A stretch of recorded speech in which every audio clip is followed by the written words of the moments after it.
I was standing in my Denver apartment when the past I thought I'd buried came knocking again. Years ago, my parents told me they couldn't help with college, that debt was shameful, that I needed to struggle to learn character.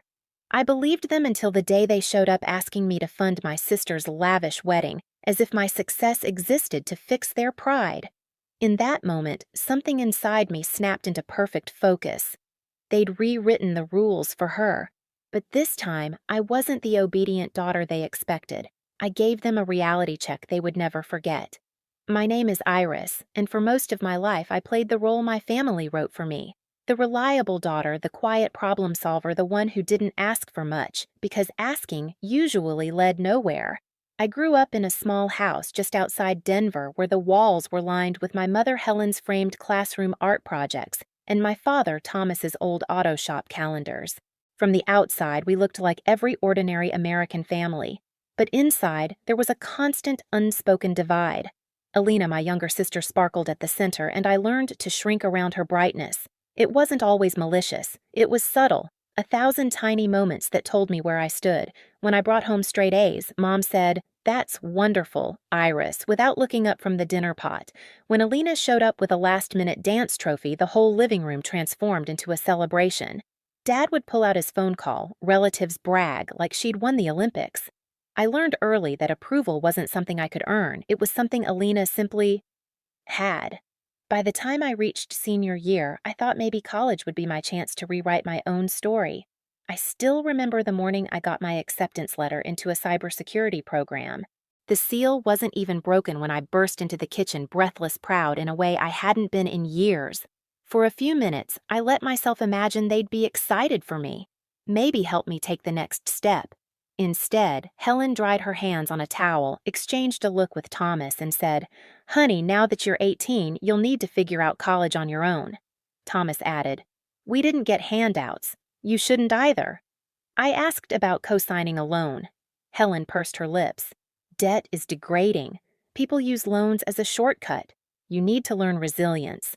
That word resilience carved itself into me like a warning. I spent the next 4 years working 3 jobs, falling asleep over textbooks in cold dorm rooms, eating whatever I could prep for $5 a day. The only people who showed up for me were my grandparents, Eldon and Margaret, who quietly drove me to a bank in Grand Junction and co-signed my loans without a single condition attached. Opportunity isn't a sin, Grandpa told me as we signed the papers. And neither is needing help. Eventually, I graduated, built a career, and carved out a life that felt solid and mine. A life where I didn't need to tiptoe around someone else's ego. But every time I visited my parents' house, the old dynamics slipped back into place.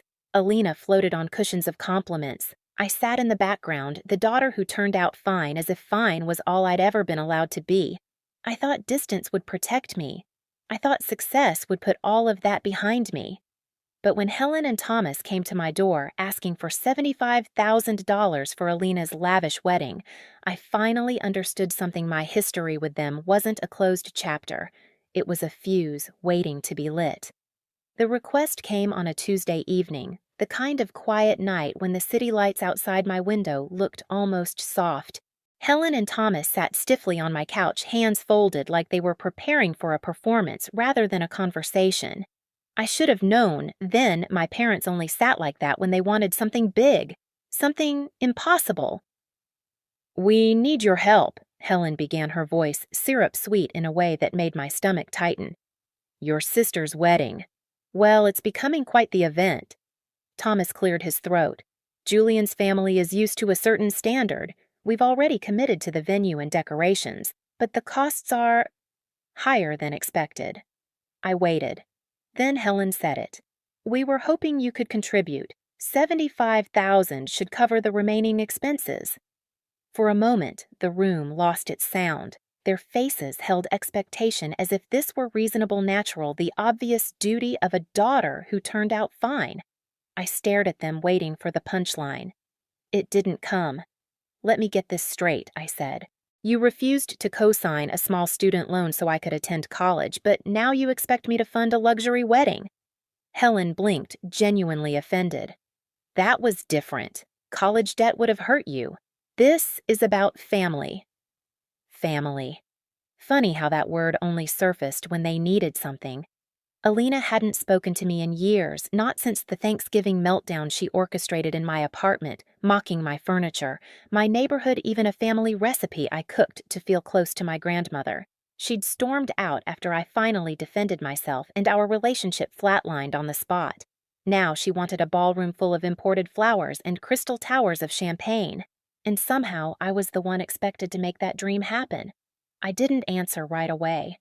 I wanted to think, to breathe, to dig through the years of pressure until I found my own voice beneath it.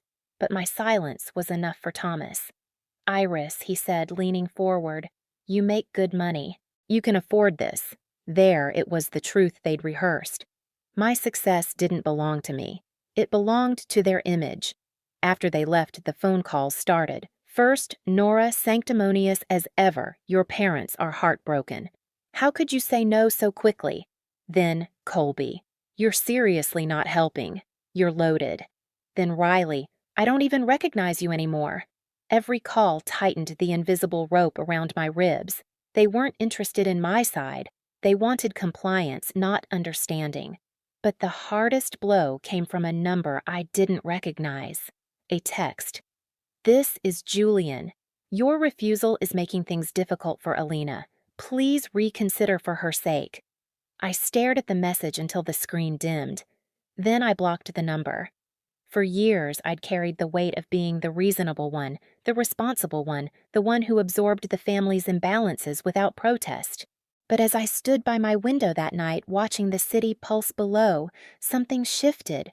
For the first time in my life, I wasn't afraid of disappointing them. I was afraid of losing myself if I didn't act. The silence after I blocked Julian's number felt heavier than the noise that came before it. I sat on the edge of my bed, elbows on my knees, letting everything settle, the old hurt, the new insult, the years I'd spent bending myself into someone they could use. Somewhere along the way, I'd mistaken endurance for love and self-sacrifice for loyalty. That illusion was gone now. For 3 days, I tried to shake it off. I focused on work on lines of code and security reports, anything that didn't involve wedding budgets or family guilt. But the memories kept resurfacing with painful clarity. Thomas's dismissive shrug when I begged for help with college. Helen's lecture about degrading debt. Alina's smug laugh at my Thanksgiving table. Back then, I swallowed it all. Now it burned. On the 4th morning, I opened an old folder tucked behind my desk drawer, payments bills, the remnants of those college years. Not the details, just the reminder. I held one in my hand, tracing the faded ink, feeling again the exhaustion of studying until dawn after a double shift, the cold library floors where I sometimes napped because I couldn't afford to run my heater all night. They had let me drown then. Now they wanted me to build Alina a lifeboat. That was the moment something inside me snapped into alignment, not anger, not revenge, but clarity. Saying no wasn't cruelty. It was correction. It was truth. I drafted a message to Helen and Thomas, short and steady. "I've considered your request. My answer is no. Please don't contact extended family about this again." I didn't hit send. Instead, I closed my phone, grabbed my coat, and drove across town to see Eldon and Margaret. If anyone could ground me, it was them. The moment I stepped inside, my grandmother touched my cheek and said, "You look tired, honey."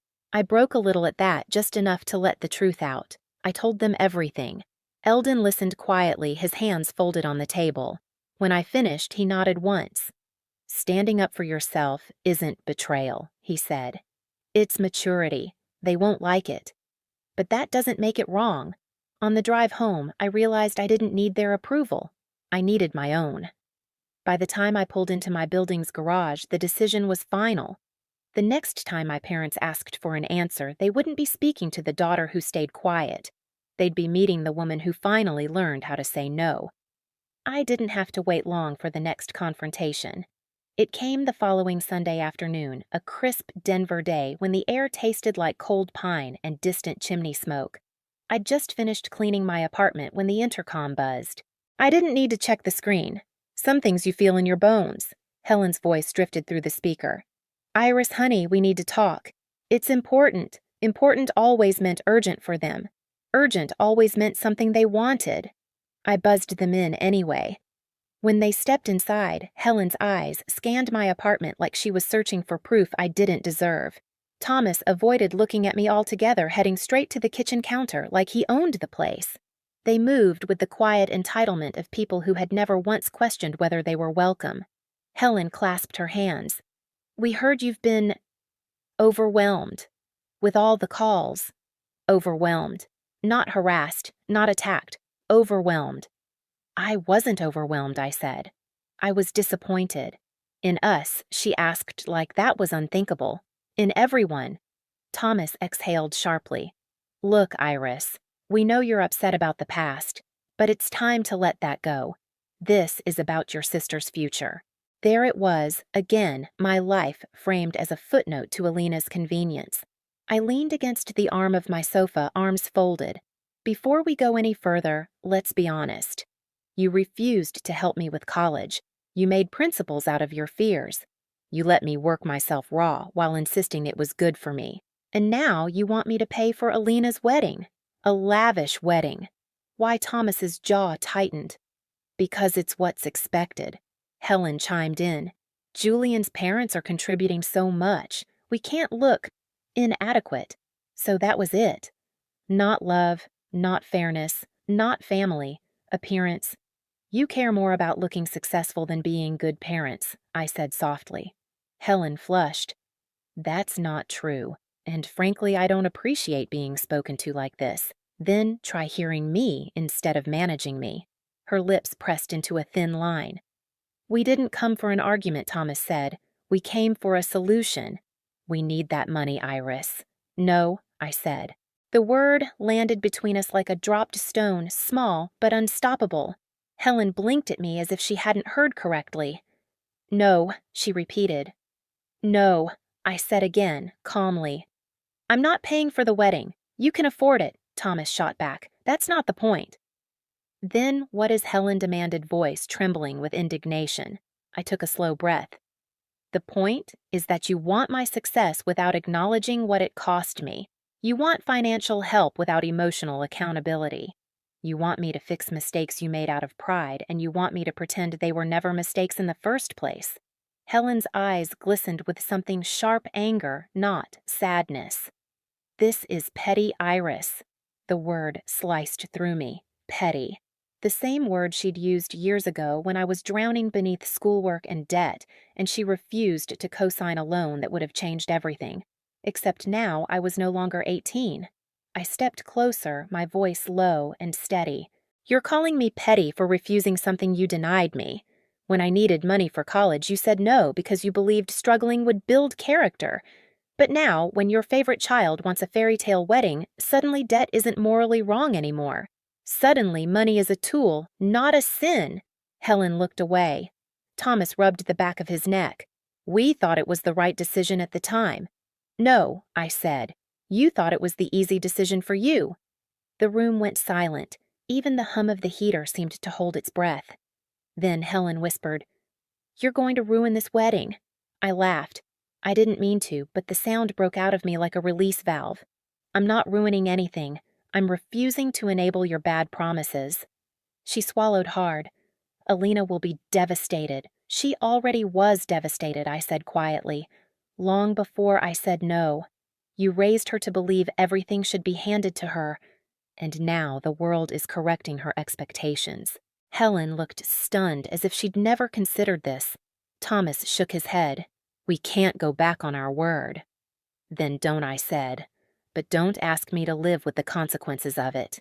Helen stepped forward, voice trembling. What happened to you, Iris? You used to be so sweet. I grew up, I replied. Before they could say another word, the doorbell rang again. I froze. Helen turned toward the door, confused. Did you invite someone else? No, I said, but my stomach twisted. I opened the door. Alina stood there, no designer clothes, no practiced smirk, no entourage of validation buzzing behind her. Just my sister in jeans and a slightly wrinkled sweater clutching her purse with both hands like it was keeping her upright. I need to talk to you, she said, voice quiet. Helen rushed toward her. "Sweetheart, we're handling Mom," Alina said, holding up a hand. "Please stop." Helen went silent, startled. Alina stepped inside and turned to face me. Her eyes were softer than I'd seen in years. I heard everything she said. "And Iris?" "You're right." The words stunned us all. Even Thomas blinked like he'd misheard. Alina swallowed. "I let the wedding get out of control.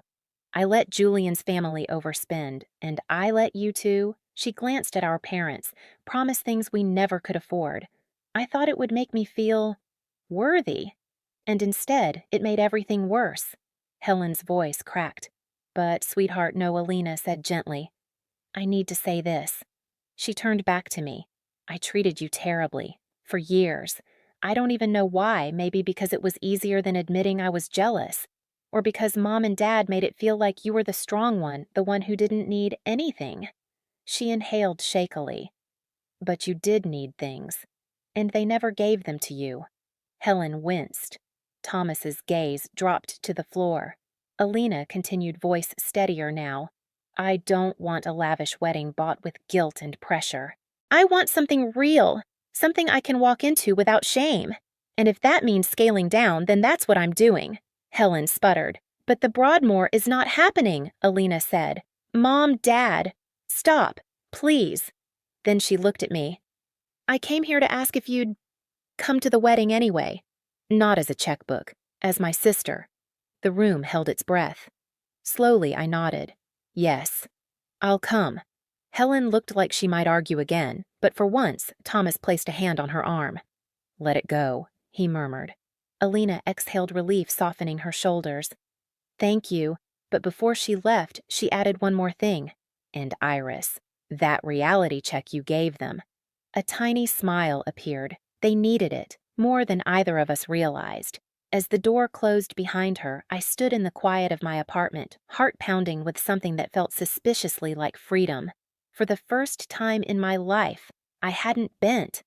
I hadn't folded. I'd stood up straight. And the world, my world, finally shifted with me. 3 weeks later, I found myself standing outside the community center where Helen used to teach, string lights glowing against the early evening wildflowers arranged in mason jars along the walkway. It wasn't the luxury resort my parents had fantasized about, but it felt warm, honest, real. When I walked inside, Alina was waiting near the small makeshift aisle, her dress simple and beautiful, nothing like the designer gowns she used to covet. She smiled when she saw me, a soft, grateful smile that held no competition, no superiority, just sisterhood. "Ready," she whispered. "For you always," I said. I walked her down the aisle. Guests clapped, a gentle wave of affection that felt earned, not staged. Julian looked at her like she was the only person in the room, and for the first time, I believed he wasn't the boy he used to be. My parents never showed. There was a time that would have gutted me, but as I stood beside the newly married couple, surrounded by people who came not for show, but for love, I felt something unexpected, peace, not the kind born from perfection, but from truth, finally settling where it belonged. A week later, Helen and Thomas asked to meet. We sat at a small Starbucks near Dad's store. They looked smaller somehow, less certain, less armored. Helen spoke first. "We were wrong, about so much." Thomas nodded. "We should have helped you. We should have been proud of you." "We're sorry." Their apology didn't erase the past, but it acknowledged it, and that was enough. "I'm willing to move forward," I said, "but with boundaries." They agreed. As I walked back to my car, the late afternoon sun warming my shoulders, I realized something: justice isn't always loud. Sometimes it's quiet, steady, and entirely yours. Standing there in the soft Denver light, I understood the truth I'd spent years reaching for. Love isn't measured by what you give up, but by what you refuse to let break you. I didn't fund a lavish wedding, and I didn't repeat the patterns that once hurt me. I chose myself, and somehow that choice brought all of us closer to something honest. If this story resonates with you, share your experience in the comments and subscribe for more family dramas and real-life reckonings. You're not alone.